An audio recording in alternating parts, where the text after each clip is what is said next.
Hola, soy Angélica Ortega y les voy a hablar de la sentencia, el caso de Costa Rica de la fecundación in vitro.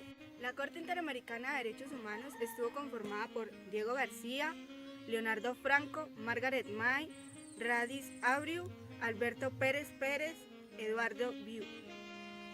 Quienes demandaron en este caso fue la señora Atavia Murillo, Miguel Mejía y se demandó contra el Estado de Costa Rica por la fecundación in vitro.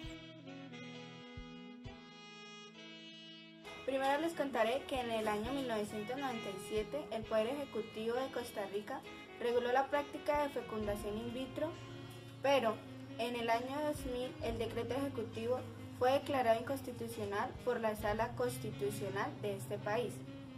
Ese tribunal consideró que los embriones in vitro tienen derecho a la vida, de manera consciente y voluntaria, causaban una elevada pérdida de embriones incompatibles con este derecho a la vida. El resultado de la decisión judicial fue la prohibición de la práctica, pero en el 2001 un grupo de personas se presentó ante la Comisión Interamericana de Derechos Humanos. La comisión sostuvo que la prohibición de Costa Rica constituía una injerencia arbitraria de los derechos a la vida privada, a la vida familiar, al derecho de conformar una familia y una violación al derecho de igualdad, por lo cual recomendó a Costa Rica levantar la prohibición de la fecundación in vitro y asegurar que la futura regulación sea acorde a la Convención. Ante el incumplimiento de la recomendación, luego de 3 prórrogas, el 29 de julio del 2011, la Comisión somete el caso a la jurisdicción de la Corte el 28 de noviembre del 2012. Ese tribunal condenó a Costa Rica. Dijo que prohibir la fertilización in vitro viola los derechos mencionados anteriormente. La Corte ratificó, pues, que el acceso a la reproducción humana asistida debe estar garantizado legalmente, pero fue más allá, ya que al analizar el artículo 4.1 de la Convención y la naturaleza del embrión, ingresó a un terreno sensible y necesario para América Latina, como es la interrupción del embarazo. La Corte expresó enfáticamente que los derechos reproductivos integran los derechos humanos, donde existen derechos a procrear y un derecho a no procrear. Interpretó el término concepción contenido en el artículo 4 en la Convención Americana de Derechos Humanos y lo asimiló como anidación. Reconoció que un óvulo fecundado da paso a una célula diferente con la suficiente información genética para el posible desarrollo de un ser humano, donde si ese embrión no se implanta en el cuerpo de una mujer, sus posibilidades de desarrollo son nulas, pues no recibe los nutrientes necesarios ni está en un ambiente adecuado. Concepción presupone, pues, existencia dentro del cuerpo de una mujer. Prueba de esta conclusión es que solo es posible establecer si se ha producido o no un embarazo, una vez que el óvulo fecundado se ha implantado en el útero y produce una hormona establecida únicamente en una mujer que tiene un embrión anidado. En definitiva, elocuentemente, la Corte afirma que el término concepción al que alude la Convención Americana se refiere al momento que se produce la anidación. Esta afirmación es importante no solo en el campo de la reproducción humana asistida, sino también en el de los derechos sexuales y reproductivos, ya que legitima los métodos anticonceptivos, en especial los hormonales, de las emergencias, tales como la pastilla del día después. En esta sentencia nos permite afirmar que tales métodos no atentan contra el derecho a la vida consagrado en la Convención Americana de Derechos Humanos, ni son abortivos debido a que no hay embarazo mientras no hay anidación, proceso que esos métodos impiden.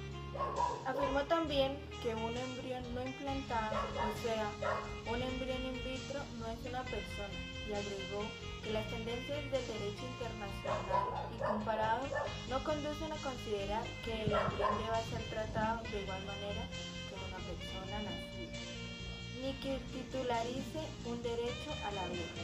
El embrión y el feto gozan de una protección gradual e incremental, no absoluta, es decir, la protección del derecho a la vida desde la concepción, mencionados en el artículo 4 de la Convención. Se vincula al mayor o menor desarrollo de ese embrión. Enfatizó la necesidad de proteger los derechos humanos, en especial los derechos de las mujeres, y por eso el legislador debe permitir, según corresponda, un acuerdo o balance entre derechos e intereses en conflicto.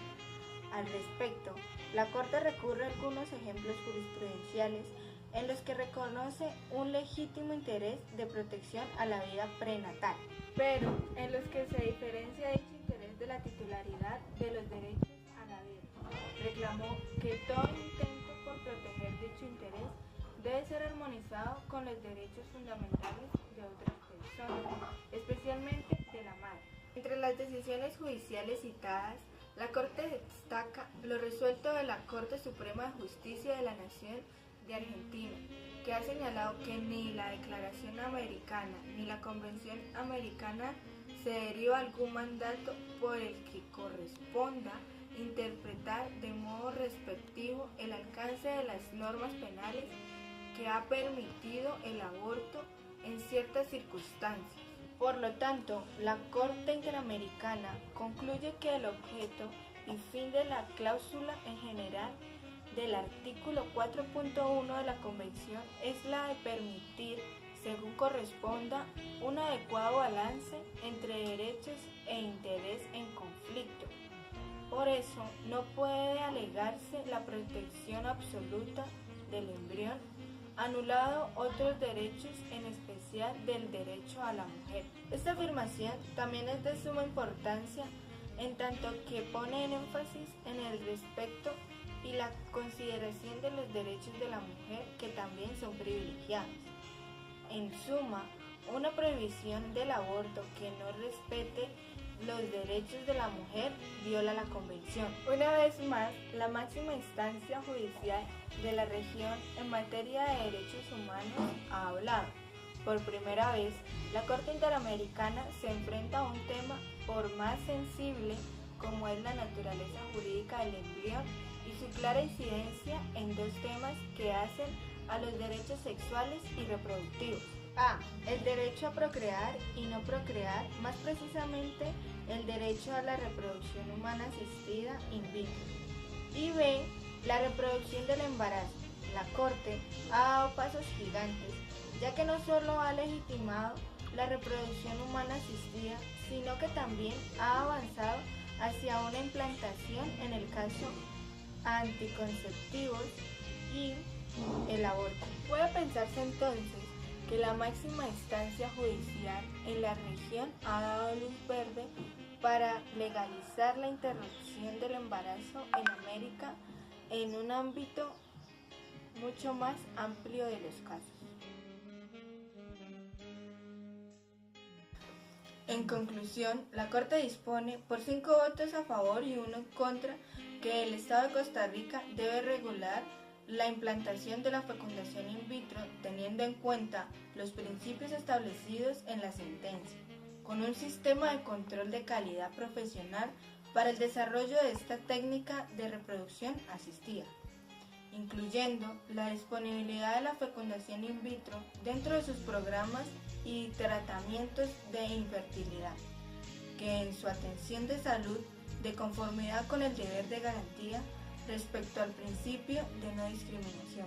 El Estado debe brindar a las víctimas atención psicológica gratuita de forma inmediata hasta por 4 años a través de sus instituciones estatales de salud especializada. Para finalizar, les diré que hoy en día la fecundación in vitro está legalizada en el estado de Costa Rica después de esta sentencia. Muchas gracias, hasta una próxima oportunidad, que Dios los bendiga.